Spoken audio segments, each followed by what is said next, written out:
The Grand Tour is the British automotive series that follows Jeremy Clarkson, Richard Hammond, and James May as they travel around the globe, driving and testing new automobiles from manufacturers in some of the world's most unique and challenging terrains.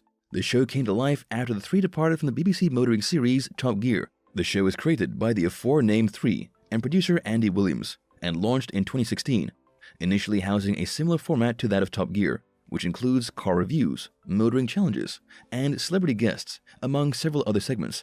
The show has run exclusively on the Amazon Prime streaming platform for 4 seasons. So who are these presenters? Jeremy Charles Clarkson is a journalist, game show host, and writer specializing in motoring. He gained worldwide fame as a Top Gear presenter, and besides his active involvement in the TV programs, he also writes columns for newspaper magazines, The Sunday Times and The Sun.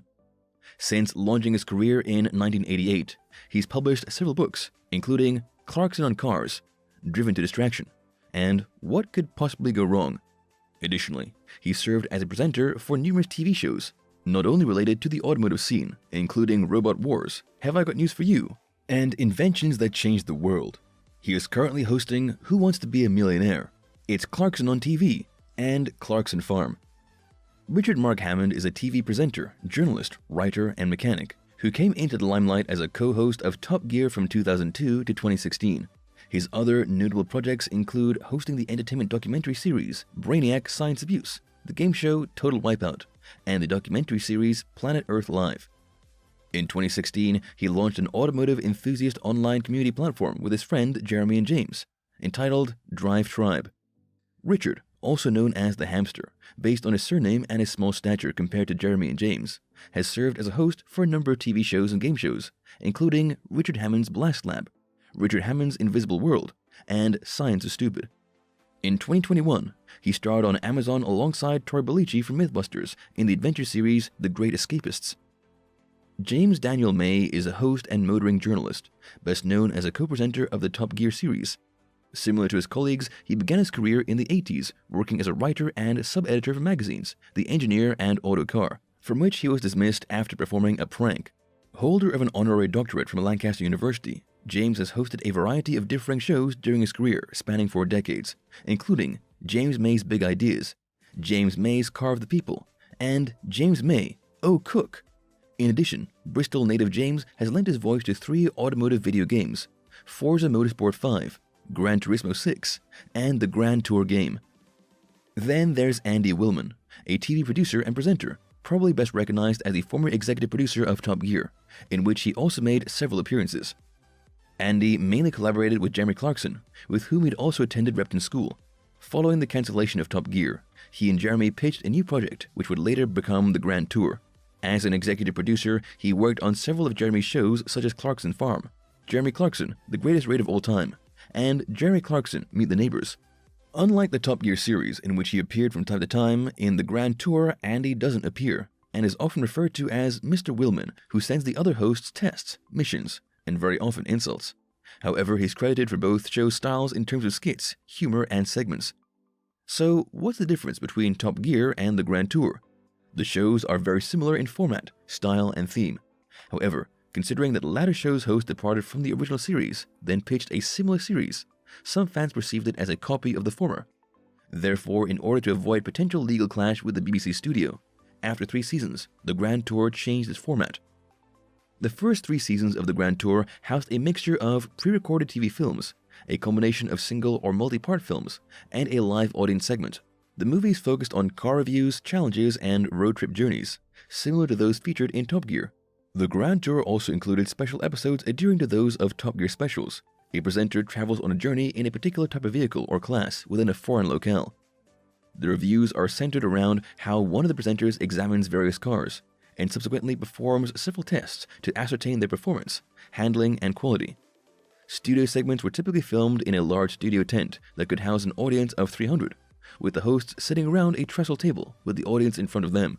Over the show's tenure, the tent was set up in various countries where the crew filmed, while the audience was acquired from the local population. However, this changed after Jeremy contracted pneumonia, and Hammond crashed a car in Switzerland, leading to the mobile tent being dropped in favor of a fixed location. So, some show segments for the 2nd and 3rd series were filmed in Chipping Norton, England. Live audience studio segments were to form a break between the pre-recorded clips. There was another segment entitled Conversation Street, in which the host introduced a discussion on various topics, with the running gag of opening with an intro of the presenters doing a skit. A celebrity guest format was not initially a segment of the Grand Tour, due to a potential legal issue with the BBC. However, they created a similar substitute segment entitled Celebrity Brain Crash, in which various celebrities were killed in some sort of accident as they were trying to arrive at the host's tent, mainly added for its comedic element. Later, the crew abandoned the segment and replaced it with a new piece, Celebrity Face-Off, which involved two celebrities with a similar background in certain areas, competing against each other on a separate racetrack.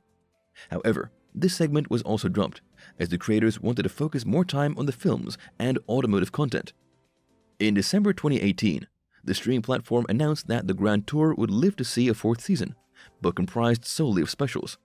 With this, Amazon and the crew changed the show's format, excluding the studio and audience format, which consisted of talk segment, track and lap time, and other features. Instead, the new form focuses on the presenters' individual adventures as they switch between locations and various vehicles chosen for the given task. The show's first special, entitled Seaman, was filmed in the Mekong Delta in Cambodia and Vietnam, premiering in December 2019, soon followed by another special set on Reunion and Madagascar, entitled A Massive Hunt, and premiering in December 2020. Lockdown, the third special, was set in Scotland and filmed in October 2020, while it premiered in July 2021. Finally, the fourth special took place in the UK in 2021, although entitled Carnage à Trois, and was released in December 2021. The fifth special was supposed to be filmed outside the UK in 2021. However, due to the global pandemic and travel restrictions, the crew was forced to postpone their plans for filming in Russia. The producer and team had to make certain adjustments in terms of filming and locations, as they tried to stay one step ahead of what would happen next.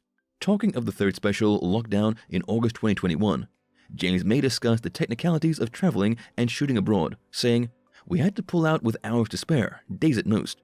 We could sense this lockdown was coming, so we pulled it, and then we were closed down on March 23rd, so thank God we did." He added that it had been the first time they had to cancel the filming of a special. A month before the official cancellation, James was said to have contracted the coronavirus, as he experienced fever, shortness of breath, and no sense of smell and taste, but he wasn't tested. Additionally, domestic and international travel restrictions influenced the crew's decision to film the third and fourth specials in the UK.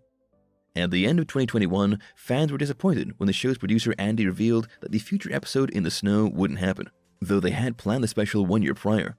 He said, "It would be back to being a proper road trip, but it was to be across the Arctic Circle, and it will be tough.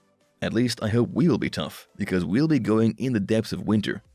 Talking of Russia, Andy disclosed, "We're not going to try that one again, because for the next foreign special, we want to go into the snow." Given that the pandemic had foiled so many of their ideas, the crew had to change their plans. Andy saying, "So we want to go up into Scandinavia to do that. We have to plan 5 or 6 months ahead, and right now with Norway, Sweden, and Finland, we can plan what the entry requirements are. We know what they want COVID-wise." Adding, "So if we do Scandinavia, I don't see us going back to Russia for what we planned," which has since been confirmed. The filming of the fifth special commenced in March 2022 in Norway, with Sander Nilsson revealing the vehicles to be featured and the drivers: blue Subaru Impreza WRX, Richard Hammond; a yellow Mitsubishi Lancer Evo 8, James May; and Audi RS4, Jeremy Clarkson. As they were filming in Tromsø, James had an accident, with reporters spotting his damaged vehicle. A reporter asked him about his experience in Norway, to which Jeremy disclosed, "It's fantastic. Honestly, I'm loving it here. It could be a bit warmer, but it's okay. It's good. The scenery is amazing. I hope you enjoy the show." He was also asked whether he could share some details about their plans, to which Jeremy simply replied, "No, we never tell anyone what we're doing. According to reports, the new special will premiere by the end of 2022. One of the presenters, Richard, faced criticism in 2016, after one of the first season's episodes premiered in which he implied that men who eat ice cream are homosexual. Talking of the interior styling of a Volvo S90, Jeremy joked, saying, "The only problem is that in one of those, you couldn't enjoy a chocolate Magnum ice cream." And Richard replied, "It's alright, I don't eat ice cream. It's something to do with being straight." Richard's comment was reportedly a reference to a famous advertisement in Finland, where they were filming the special. However, the LGBT rights advocate took offense and accused Richard of pandering to prejudice, and added, "It's a perverse world when an everyday pleasure like ice cream can become the butt of a homophobic innuendo." A year later, Richard talked about the situation, saying, "Look, Anyone who knows me knows I wasn't being serious, that I'm not homophobic. Love is love, whatever the sex of two people in love. It may be because I live in a hideously safe and contained middle-class world where a person's sexuality is not an issue. Jeremy's firing from Top Gear in 2015 was headline news. The BBC conducted an investigation into an unprovoked physical and verbal attack by Jeremy on a member of the production staff. While filming the series, Jeremy had to wrangle with the producer, Oisin Timon, with the BBC, disclosing the row is said to have occurred because no hot food was provided following a day's filming. The attack lasted around 30 seconds as other staff members intervened, while Oisin did not try to fight back. After the physical, Jeremy resorted to verbal abuse, which included the strongest expletives and threats to sack him, to Oisin and the other staff members. In fear of losing his job, Oisin remained tight-lipped as he was taken to the hospital with his injuries, and later refused to file a complaint against Jeremy. Jeremy then tried to remedy the situation by sending texts and apologizing for his outburst. After several days, he reported himself to management and was subsequently suspended. The anticipation of Jeremy's fate following the altercation was duly monitored, as he was one of the key members and creators of the popular series. Moreover, it was said that the show was one of the BBC's most significant properties, earning over $50 million in overseas sales for the corporation's commercial arm. Naturally, Jeremy, his style and humor played a considerable part, so it didn't surprise that many wondered what would transpire next. Following this incident, BBC opted not to renew Jeremy's contract, which expired a month later, and the BBC director disclosed that a line has been crossed. There cannot be one rule for one and one rule for another dictated by either rank, or public relations and commercial considerations. Thank you for spending some time with us. Make sure to like and subscribe so you never miss another video. We also handpick these videos which we recommend you watch next. You can talk to us on all social medias or ask a question in the comments below. Thank you for being with us, and we'll see you back tomorrow.